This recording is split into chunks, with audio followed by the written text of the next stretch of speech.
Hello అండి, నేను doctor Deepti, trichologist అండి. ఈరోజు మనం హెయిర్ ట్రీట్మెంట్స్ గురించి, హెయిర్ ట్రాన్స్ప్లాంటేషన్కి సంబంధించి ఎలాంటి డాక్టర్ని చూస్ చేసుకోవాలి, ఎలాంటి క్లినిక్స్ సెలెక్ట్ చేసుకోవాలి అనే దాని మీద డిస్కస్ చేద్దాం. వైద్యము వాణిజ్యం, వ్యాపారం దీంతో కలగలిసి ఉంది ఈ మధ్య. మనకి కార్డియాలజిస్ట్ని గుండె జబ్బు వచ్చినప్పుడు సంప్రదించాలని తెలుసు. ఒక నెఫ్రాలజిస్ట్ని కిడ్నీ సంబంధిత ప్రాబ్లమ్స్ వచ్చినప్పుడు మనం కన్సల్ట్ అవ్వాలని మనకు తెలుసు.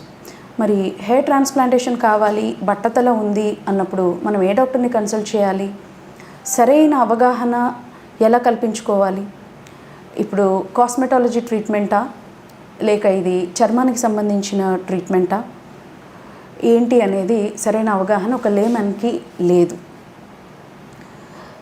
డర్మటాలజిస్ట్ అంటారు చర్మ సంబంధితమైందే ఈ హెయిర్ కనుక ఇది మా ఫీల్డ్లోకి వస్తుంది అంటారు. హెయిర్ ట్రాన్స్ప్లాంటేషన్ అనేది ప్లాస్టిక్ సర్జన్స్ వచ్చేసి ఇది cosmetology related and skin related కనుక we deal with it, plastic surgery కిందికి వస్తుంది హెయిర్ ట్రాన్స్ప్లాంటేషన్ అని అంటారు. ఇంకా డెంటల్కి సంబంధించిన ఓఎంఎఫ్ఎస్ అంటే ఓరల్ అండ్ మ్యాక్సిలోఫేషియల్ సర్జన్స్, మేము మా కరికులంలో హెడ్ అండ్ నెక్ గురించి డీప్గా చదువుతాం కనుక మాకు అర్హత ఉంది హెయిర్ ట్రాన్స్ప్లాంటేషన్ చేయడంలో అంటారు. మరి ఇందులో ఏది నిజం ఏంటి ఇదంతా మెడికల్ కౌన్సిల్ ఆఫ్ ఇండియా అనేది మనకి క్షుణ్ణంగా తెలియపరచాలి. కానీ medical council of India norms ప్రకారం గతంలో 2003లో మాత్రమే కొన్ని రూల్స్ని సెట్ చేశారు. ఆ తర్వాత కొత్తగా నామ్స్ అనేవి సృష్టించబడలేదు, చెప్పబడలేదు. కనుక ఎవరికి తగిన వాళ్ళు అంటే హెయిర్ ట్రాన్స్ప్లాంటేషన్ అనే దీనిలో బ్యూటీ పార్లర్, స్పా, ఈ టెక్నీషియన్స్ ఉంటారు కొంతమంది హెయిర్ ట్రాన్స్ప్లాంటేషన్స్ లేదా డెర్మటాలజిస్ట్ కింద అసిస్టెంట్గా, నర్సుగా వ్యవహరించిన వాళ్ళు కూడా ఈ మధ్య క్లినిక్లు ఓపెన్ చేసేసి హెయిర్ ట్రాన్స్ప్లాంటేషన్స్ అనేవి చేస్తున్నారు. డాక్టర్ అయిన వాడు చేస్తే కొంతవరకు న్యాయం ఉంది. అసలు మెడికల్ నాలెడ్జ్ లేని వాళ్ళు, ఇంజెక్షన్ ఎక్కడ ఇస్తున్నాము ఎక్కడ ఇవ్వకూడదు అని తెలియని వాళ్ళు కూడా చేస్తున్నట్లయితే తల తీసుకెళ్ళి మనం ఒక డాక్టర్ దగ్గర పెడుతున్నాం అనుకొని మనం బట్టతలకు సర్జరీస్ అనేవి చేసుకుంటూ ఉంటాం. ఆరోగ్యం అనేది ఇక్కడ థ్రెట్కి గురవుతుంది, అది మనం గ్రహించాలి. చౌకగా గ్రాఫ్ట్, చౌకగా ఒక ఫాలికల్ ఎక్కడ ఇస్తున్నారు అనేది చూస్ చేసుకొని వెళ్ళిపోతుంటారు చాలామంది. ఇక్కడ గమనించాల్సింది ఏంటి అంటే సరైన డాక్టరేనా మీకు ట్రాన్స్ప్లాంటేషన్ చేస్తుంది, సరైన ఆపరేషన్ థియేటర్ ఉందా వారికి, ఆపరేషన్ థియేటర్కి కూడా పర్టికులర్ లైసెన్స్ అనేది ఉండాలండి, అది ఉందా, ఇవన్నీ రైట్ టు ఇన్ఫర్మేషన్ అడిగి తెలుసుకోవాలి. ఒక డాక్టర్ దగ్గరికి వెళ్ళి మన తలని మనం ఇచ్చి ట్రాన్స్ప్లాంటేషన్ చేయండి అంటున్నప్పుడు మనం పర్టికులర్గా తెలుసుకోవాలి సర్జరీ చేస్తుంది ఎవరు, చేయిస్తుంది ఎవరు, ప్రాపర్ లైసెన్స్ ఉందా, ట్రేడ్ లైసెన్స్ ఉందా. క్లినిక్ ఎవరైనా ఓపెన్ చేయొచ్చండి, కానీ సర్జరీ మాత్రం డాక్టర్సే చేయాలి.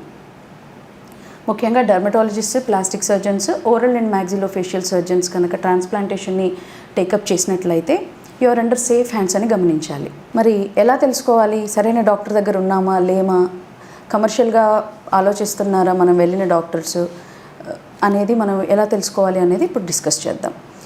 జనరల్గా వెళ్ళగానే మీకు sale, kit sale, product sale అంటూ ఊదరగొట్టే క్లినిక్స్ కొన్ని ఉంటాయి. అంటే ట్రీట్మెంట్ కంటే కూడా మీరు కొనాల్సిన ఐటమ్స్ని ఎక్కువ ప్రెషర్ చేస్తూ ఉంటారు. అదొకటి గమనించుకోవాలి.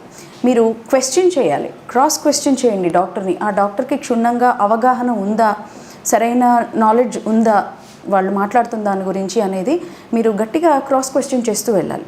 ఈ మధ్య ప్రతి ఒక్క ఇన్ఫర్మేషన్ గూగుల్లో మనకి దొరికిపోతూనే ఉంటుందండి.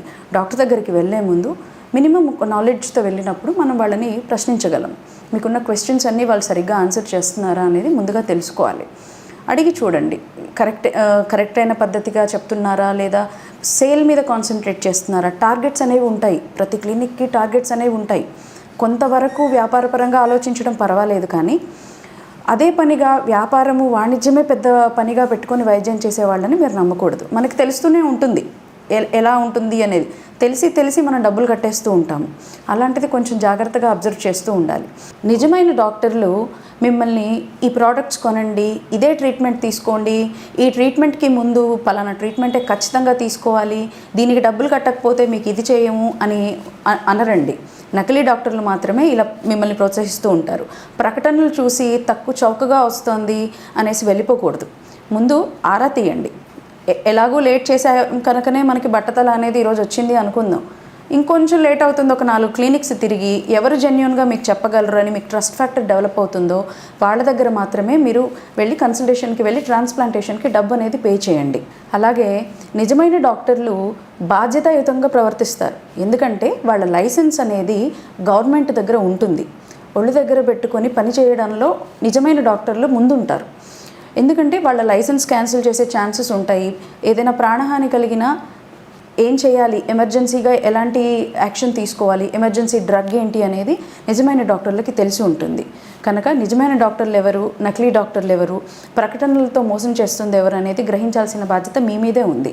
ఏ రంగంలో అయినా సరే డాక్టర్స్ అంటే బీడీఎస్ కానివ్వండి, ఎంబీబీఎస్ కానివ్వండి, వేరే వాళ్ళ రంగాల్లో సర్జరీలు చేయాలన్నా కానీ సర్జన్ యొక్క అసిస్టెంట్గా ఉండి, జూనియర్ డాక్టర్గా ఉండి, ఇంటర్న్షిప్ ఇవన్నీ కంప్లీట్ చేసుకొని వచ్చి ఒక జూనియర్ డాక్టర్గా అసిస్ట్ చేసి మామూలు సర్జరీలకి అసిస్టెంట్ చేస్తూ ఉంటారు.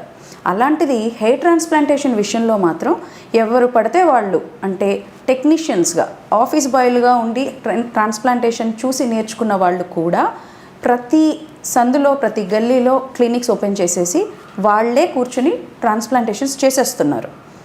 మనం వెళ్తున్నాం, తక్కువ రేటుకి ఎవరు ఇస్తున్నారు ఫాలికిల్, తక్కువ రేటుకే ట్రాన్స్ప్లాంటేషన్ ఎవరు చేస్తున్నారు అని చూసేసి వెళ్ళిపోతాం. లోపలికి వెళ్ళేదాకా మనకి ఎవరు చేస్తున్నారు సర్జరీ అనేది కూడా తెలియదు. ఇక్కడ మనం జాగ్రత్త పడాలి. సర్జరీ చేస్తుంది ఎవరు, బాధ్యత తీసుకుంటున్నారా కనీసం పెద్ద సర్జన్ అనేవాళ్ళు అక్కడ అనేది ఖచ్చితంగా గమనించే మనం వెళ్ళాలి. సో మనం వెళ్తున్నది క్వాలిఫైడ్ డాక్టర్ దగ్గరికైనా, సర్జరీ చేస్తుంది క్వాలిఫైడ్ డాక్టరేనా అని తెలుసుకునే వెళ్దాం. ఎవరి చేతిలో పడితే వాళ్ళ చేతిలో మన తలకాయ ఇచ్చేసి సర్జరీకి మనం పూనుకున్నాం అనుకోండి, ప్రాణాలకే ప్రమాదం. తస్మాత్ జాగ్రత్త. అంతేకాకుండా ఎలాంటి మోసాలు జరుగుతున్నాయి అనేది మనం నెక్స్ట్ ఎపిసోడ్లో మాట్లాడుకుందాం. Like and subscribe Eagle Health and Beauty.